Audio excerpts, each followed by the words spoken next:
India गठबंधन से क्या दूरी बना ली है जो पीडीए की जरूरत पड़ गई सर? मेरे साथी पीडीए पहले बना, इंडिया बाद में बना। और उसके बाद मैंने कई मौकों पर कहा कि इंडिया गठबंधन जरूर है लेकिन हमारी स्ट्रेटेजी पीडीए है और पीडीए ही एनडीए को हराएगा। जहां तक सवाल प्रदेश में जहां चुनाव हो रहे हैं, ये बात इंडिया गठबंधन को साफ कर देनी चाहिए थी कि प्रदेश स्तर पर कोई समझौता नहीं होगा। मुझे लगा जब मध्य प्रदेश के नेता ने और उनके जो पूर्व मुख्यमंत्री रहे, उन्होंने हमसे जब बात की और कहा कि आप किन सीटों को चाहते हैं, तो मैंने उत्तर प्रदेश में या मध्य प्रदेश में जो समाजवादी पार्टी की परफॉर्मेंस थी, समय समय के चुनाव में वो पूरी परफॉर्मेंस भेज दी। और मैंने उनसे कहा कि मध्य प्रदेश में कभी हमारा इस हिस्से से विधायक बन गया, कभी उस हिस्से से विधायक बन गया और हमारी पार्टी से कई बार कई विधायक बने जो दूसरे दल में भी चले गए, कांग्रेस में भी चले गए।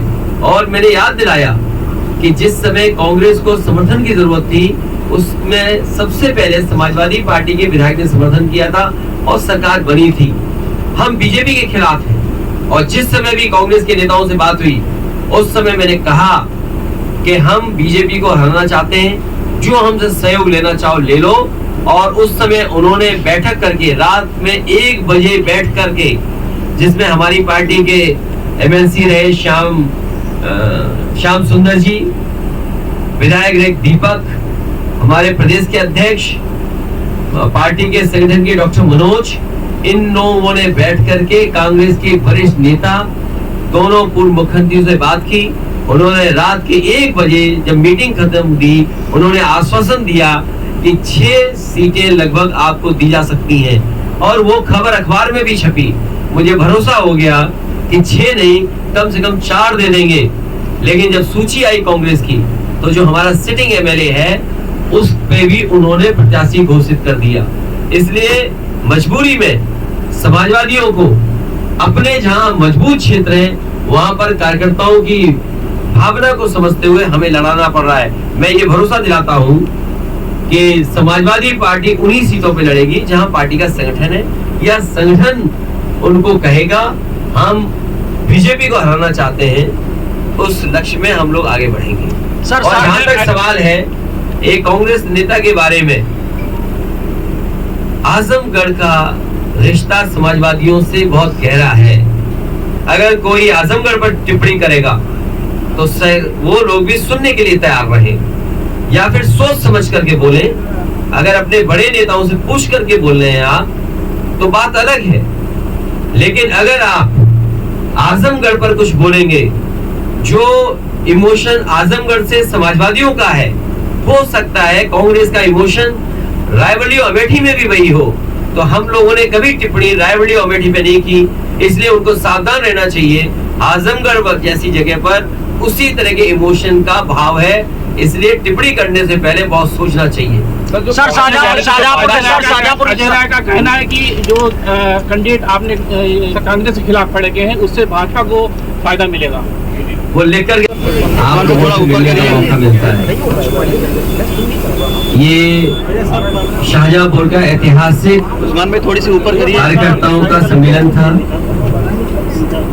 समाजवादी पार्टी की कोशिश है कि जब तक लोकसभा चुनाव हो, सभी लोकसभाओं में एक इसी तरह का कार्यक्रम संपन्न हो जाए, जिसमें कार्यकर्ताओं को ये बता सके आने वाले समय में, भविष्य में उन्हें किन चुनौतियों का सामना करना पड़ेगा, किन साजिशों का मुकाबला करना पड़ेगा। और जिस तरीके से भारतीय जनता पार्टी सरकारी मशीनरी का दुरुपयोग करती है, प्रोपेगेंडा का जबरदस्त बॉम्बार्डिंग करती है और झूठ को इतना फैलाती है कि जनता कई बार स्वीकार करने लगती है कि यही सच है।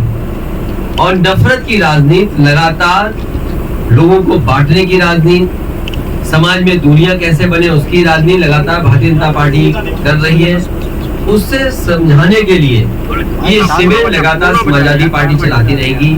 शाहजहांपुर में मैं आया हूँ यहाँ पर कई मंत्री हैं, डबल इंजन की सरकार है, पूरा शाहजहांपुर खुला पड़ा है, कूड़ा हर मोहल्ले में हर गली में दिखाई दे रहा है, जानवर सड़कों पर घूम रहे हैं, ट्रैफिक इंतजाम है ही नहीं। कोई अगर अपने घर जाना चाहे, अस्पताल जाना चाहे, स्कूल जाना चाहे तो ऐसी दुर्दशा है कि वो पहुंच ही नहीं सकता है। और तब जब यहाँ के मंत्री पिछले कई वर्षों से हैं और जो सुविधाएं शहरी मिलनी चाहिए गरीब को वो भी सुविधाएं नहीं दे पा रहे, न पानी पीने का अच्छा इंतजाम है, न कूड़े को फेंकने का इंतजाम है।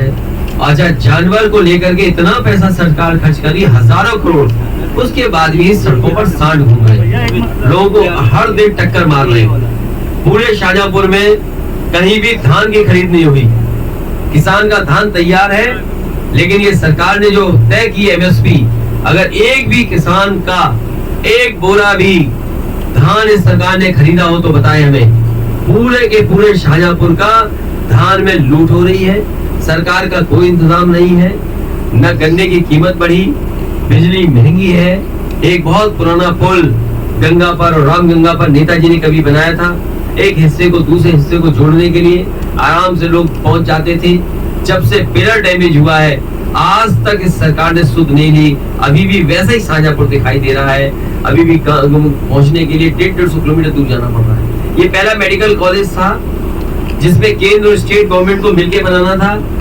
पहला शिलान्यास यहाँ पर उस समय रहे केंद्र के मंत्री नड्डा जी और मैं खुद आकर के इसका किया था। न यहाँ पर पर्याप्त एडिशनल प्रोफेसर है, न असिस्टेंट प्रोफेसर पर्याप्त है, न प्रोफेसर पर्याप्त है, न टेक्निकल स्टाफ पर्याप्त है। जो मशीनें हैं वो चल नहीं रही, मशीनों को चलाने के लिए स्टाफ नहीं है और मरीजों को जो दवाई और इलाज मिलना चाहिए वो भी मेडिकल कॉलेज नहीं दे पा रहा है। जब पहले मेडिकल कॉलेज की यह हालत है तो सोचो उत्तर प्रदेश में तमाम मेडिकल कॉलेजों की क्या हालत होगी। पुलिस के दम पे ये सरकार चला रहे, अन्याय कर रहे हैं, लूट रहे हैं लोग। इसलिए इस शिविरों में कार्यकर्ताओं को हम लोग जागरूक कर रहे हैं।